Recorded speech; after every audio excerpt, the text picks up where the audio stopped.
বন্ধুরা এতটাই আমরা থকে গেছি যে কি বলবো, দেখুন আর এইটুকু বাকি আছে, কিন্তু আমরা হাঁটতে পারছি না, জাস্ট আর এইটুকু বাকি, কিন্তু আর শরীর চলছে না আমাদের।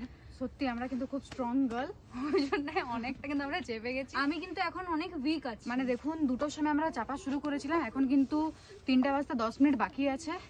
আমরা কিন্তু অনেকটাই উঠে ফেলেছি, আর সামান্য একদম এইটুকু দেখুন, বাস আর এইটুকু হলেই আমরা পৌঁছে যাবো এখনই। উপরে যে এবার আপনাদের সবাইকে দেখাচ্ছে, আপনারা দেখতে থাকুন আর সঙ্গে থাকুন। দেখুন সামনেই মন্দির আছে, মন্দিরের ভিতরে আপনাদেরকে দেখাচ্ছি। চলো, বাচ্চাগুলোর কত এনার্জি দেখ। হ্যাঁ বাচ্চাগুলো কিন্তু আমরা তুকে গেছি, কি করবো বলুন, বয়সটাও তো হচ্ছে, কম তো বয়স নয়। আমি তো তাও এখন দেখ স্ট্রং আছি। হ্যাঁ ও খুব স্ট্রং, আর ওর এতদিন ধরে খুব শরীর খারাপ ছিল, তাই কিন্তু আমরা ব্লগ পোস্ট করতে পারিনি, পোস্ট করতে পারিনি, মানে ঠকে গেছি, তাই আওয়াজ বেরোচ্ছে না। চল চল চল চল চল চল চল।